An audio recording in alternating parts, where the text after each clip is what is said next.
Used to be you could bring a baby onto an airplane, and you could have them sit in the seat with you. I don't know that they all let you do that without buying a ticket anymore. I mean, we went to the Utica College game last weekend, and I think they only scanned one ticket, and he sat on my lap. I mean, he didn't take up a seat. Well, and it's Go ahead and go try taking your son golfing with you and see how they react to that. Really? My kid was like 3 years old, and I'm like, this would be a really nice little outing for me and my son. So I went out and I got the golf cart and because I'm not a big walker, and I went. And he said, "Okay, that'll be for two." I said, "Well, he's not going to play. He's just going to kind of go along with me." Is he riding with you? Come on. No. I had to pay for two. Come on. He was 3 years old. And they made me. Carter's 11 months. They made me force him to golf. He actually had to golf. The clubs came up over top of his head. It was just no, you will hit the drive. Wow. Yeah. Yeah. He actually was a better putter than I was, though. It was really terrible. But I think that's the way it is on a golf course. Because I don't know, do you want to have, as a golfer, when you're out there, do you want to have in front of you Dad and his kid, and the kid's throwing the thing around, and he's running around. Come on, you come back here. Just double par. Come on. Dad's running around. The kid's got the flag in his hand, running around like he's in a parade. I mean. Well, no, but I've actually had that happen to me on a golf course many times. You have to let the person, if you take your kid and he's 5 years old or whatever, you have to let the people behind you play through. Well, that's only if you're really serious about getting through the volcano, right? What's the volcano? Oh, I thought we were talking about miniature golf. Yeah. Now, I don't think you can. I think bringing the toddler on, you got to make sure it's quiet. Yeah. I mean, have some consideration for other people. But I'm telling you, I don't want to say which golf course, but I was charged for it. Probably because they've had problems in the past. That would be my guess out of the whole thing. It was an anger charge, probably. Might have been. Well, it's like, I'm not putting up with this anymore. No more.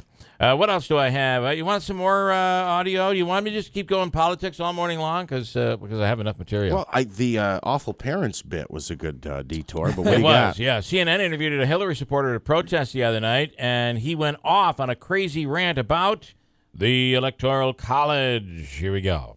How did he win fair and square? Hillary had more votes. More human beings voted for Hillary. This isn't fair. We didn't get one vote. You didn't get a vote. It's just like back in the day when your vote was 1/3. Oh, the Electoral College, here's somebody who wants to blow that up. You want to get rid of Electoral College? Just count the votes. It's ridiculous. Hillary, you're a lawyer. Walk in, go to the Supreme Court. I believe in you, Hillary. I've been to Rwanda. I've been to your hospital in Rwanda. I've seen all the good you've done.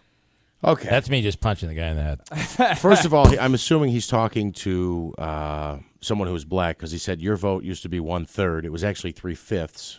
Am I correct on that? Not that I want to nitpick this. Oh, I guess I didn't catch that. But he said your vote used to be 1/3. It was actually 3/5. Secondly, this is how the process works. Right.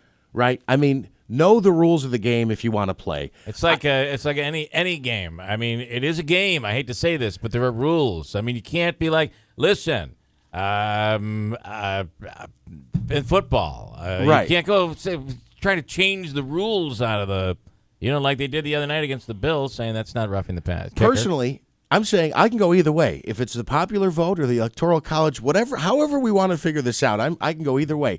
But you can't go after the fact and say, you know what, my candidate lost, so let's change the rules. I mean, this is obvious. Was that guy a lawyer? 2000? Didn't that happen with Gore, too? Gore had the popular vote over Bush. It's the second time since 2000 that this has occurred.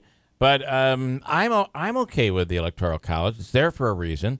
And, the difference between just taking the masses, it helps with regions. It helps give areas to be able to participate. Otherwise, it would be the high-volume areas that would completely rule every election. Look at New York City. We see the same thing in New York City, right? The whole state is blue because of that. And what if all of a sudden the majority is filled with a bunch of stupid people? At least you've got something back there to be like, wait a minute, this is all unconstitutional. We can't go down this road. I think that I'm not sure our forefathers completely trusted we, the public. And that's why this whole thing exists. But forget all of that. Forget whether it should or shouldn't. As you said, you could go either way. I could. Forget all of that. That doesn't matter. It doesn't matter because the rules are in place, right? They're already there. You can't. Now, my question would be, what would this guy, had Trump gotten the majority of the popular vote, would this guy be having the same argument? He'd be arguing for the Electoral College. Right. This is the right thing to do. Our forefathers were there for us, and they knew this would happen. Therefore, I support the Electoral College. I've been to Rwanda. I don't know what else you would say. I really appreciate your distinction between we the people and you the public. That is a good distinction. Well, I think, you know what? It's funny, though, but I think that's what everybody was thinking. Remember, this, especially at the beginning of the nation, this was at a time where there were still loyalists to England. So this experiment had to have some protections built in. One might say, well, we don't need the Electoral College anymore. And I say, have you been to Walmart? I'll break after that one. We have Willie Waffle coming up. Here is... It's the kids on the banana cart, on the banana aisle. They're on top of the, Mommy, don't you do that. I'm going to be mad at you. And then she's off buying wine somewhere or something. Who's left to take care of her kids? We are. That's why there's an Electoral College. Elections. On the Electoral College is what I wanted to talk about. All right. Okay, I think back when they first found the country, they were right because most of the people were uneducated. Very few went to college, so they needed that. But now I think a more fair method would be to get a percentage. If there's 100 electoral votes in that state and you got 40% of the popular vote, you should get 40% of the electoral votes. All right. And anything less, like if it's 0.5 or more, you got a whole electoral college vote. If you got less than 0.5, they round it down. And that would make these guys...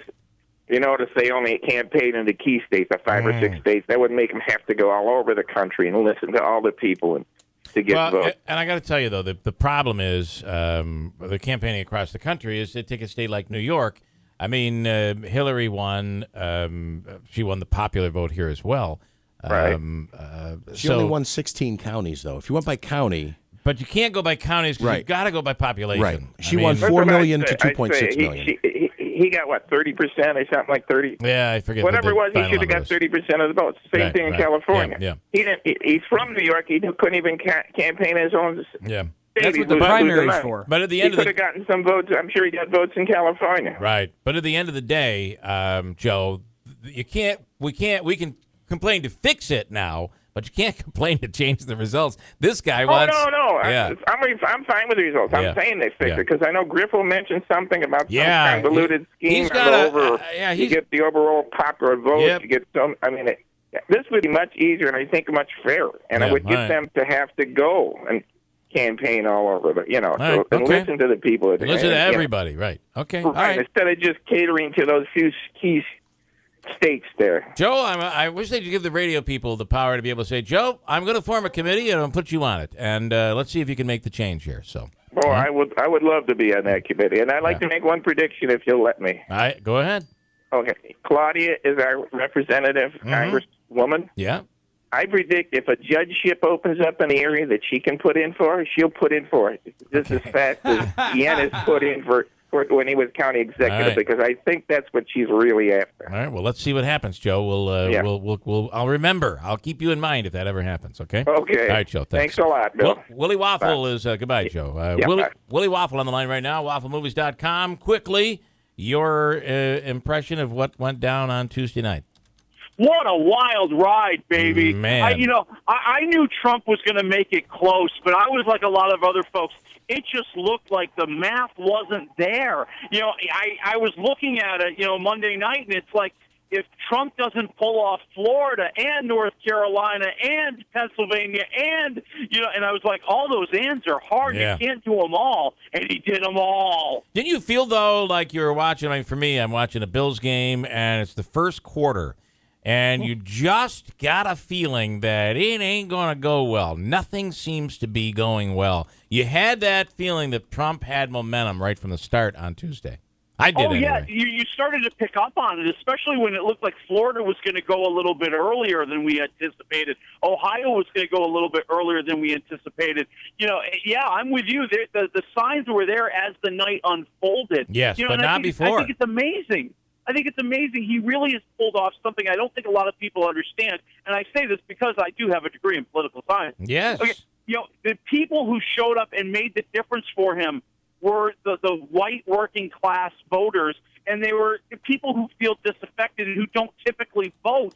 And it's contrary to this mantra we've had in politics for years and years that when the electorate shows up in record numbers, it's because African Americans and other people who would be considered minorities are voting when they don't normally vote, and it's the other way around.